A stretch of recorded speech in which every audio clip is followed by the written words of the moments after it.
জুলাই গণ অভ্যুত্থানের সম্মুখ সারির যোদ্ধা ও ইনকিলাব মঞ্চের মুখপাত্র শহীদ শরীফ ওসমান হাদির মৃত্যুর প্রতিবাদে রাজধানীর শাহবাগে চলছে ছাত্র জনতার বিক্ষোভ। কেউ মিছিল সহকারী, কেউ আবার সউদ্যোগে শাহবাগে উপস্থিত হচ্ছেন।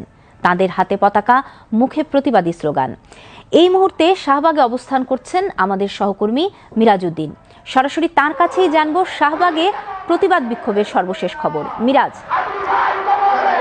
আপনার মাধ্যমে দর্শকদেরকে জানিয়ে দিতে চাই, ওসমান বীর হাদির যে কেন্দ্র করে এই মুহূর্তে রাজধানীর শাহবাগ চত্বরে বিক্ষুব্ধ ছাত্র জনতা অবস্থান নিয়েছেন। এর আগে গতকাল সন্ধ্যার পরে কিন্তু এই শাহবাগ চত্বরে অবস্থান, সর্বশেষ জুমার নামাজের পর কিন্তু দেশের বিভিন্ন জায়গা থেকে এই শাহবাগ চত্বরে কিন্তু বিক্ষুব্ধ ছাত্র জনতা কিন্তু তারা অবস্থান নিয়ে বিভিন্ন ধরনের স্লোগান কিন্তু তারা দিচ্ছেন। এছাড়া আমরা দেখছি যে কিছুক্ষণ আগেই ডাকসুর প্রতিনিধি যারা রয়েছেন তারাও কিন্তু এখানে এসে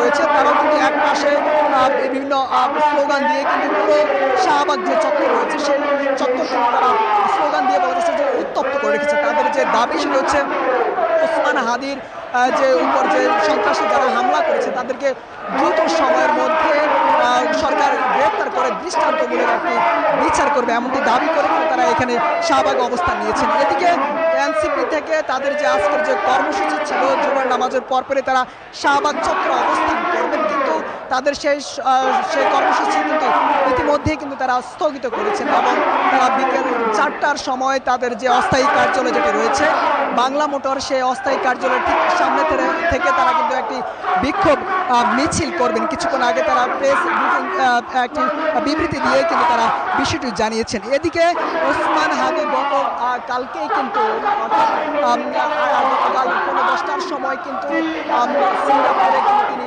চিকিৎসাধীন অবস্থায় শেষ নিঃশ্বাস ত্যাগ করেন এবং আজকে 3টা 50 সময় সিঙ্গাপুর একটি ফ্লাইট বাংলাদেশে তাকে পাঠানো হবে, অর্থাৎ সন্ধ্যা 6টার সময় আন্তর্জাতিক শাহজালাল আন্তর্জাতিক বিমানবন্দরে তিনি বাংলাদেশে এসে পৌঁছাবেন এবং আগামীকালকে তার জানাজা হবে। তবে জানাজার বিষয়ে এখন পর্যন্ত কোনো বিষয় জানানি তার পরিবার এবং ইনকিলাব মঞ্চের পক্ষ থেকে। তবে এই মুহূর্তে যে শাহবাগ চত্বর রয়েছে সেই শাহবাগ চত্বরে কিন্তু বিভিন্ন শ্রেণীর পেশার মানুষ কিন্তু এই জায়গায় এসে হাদির উপর যে নির্মমভাবে যে হত্যা করা হয়েছে সেই সন্ত্রাসীদের বিচারের দাবিতে কিন্তু এখানে সর্বস্তরের মানুষ জড়ো হয়েছে। এছাড়াও তারা এখান থেকে যে ঘোষণা দিয়েছেন যে এই শাহবাগ চত্বর যাতে নাম বাদ দিয়ে যেন হাদি চত্বর যেন দেওয়া হয়, এমনকি তারা এই মঞ্চ থেকে তারা কিন্তু বলছেন। আমরা যেমন দেখতে পাচ্ছি যে শাহবাগের চারপাশে কিন্তু শ্রেণী পেশার মানুষজন কিন্তু অবস্থান নিয়েছে। এছাড়াও পশ্চিম পাশে কিন্তু ইসলামিক দল রয়েছে, অন্য পাশে ডাকসুর প্রতিনিধি যারা রয়েছে তারা কিন্তু অবস্থান নিয়েছেন এবং ইনকিলাব মঞ্চের পক্ষ থেকে এখন পর্যন্ত যেই হাদির যে আগামীকালকে যে জানাজা এখন পর্যন্ত জানানো হয়নি। তবে আজকে সকাল 10টার সময় সিঙ্গাপুরে মসজিদে প্রথম জানাজা হয়েছিল ওসমান হাদির। তবে এই পর্যন্ত যে আমরা সকাল থেকে যে এখানে ছিলাম জুমার পরে কিন্তু সবচেয়ে বেশি লোকারণ্য রয়েছে। এখন পর্যন্ত বিভিন্ন জায়গা থেকে স্লোগান এবং নিয়ে কিন্তু এই শাহবাগ চত্বরে আসছে এবং অনেক কিন্তু সশস্ত্র কিন্তু এখানে এসে তাদের হাদির প্রতি যে সমর্থন দিচ্ছে।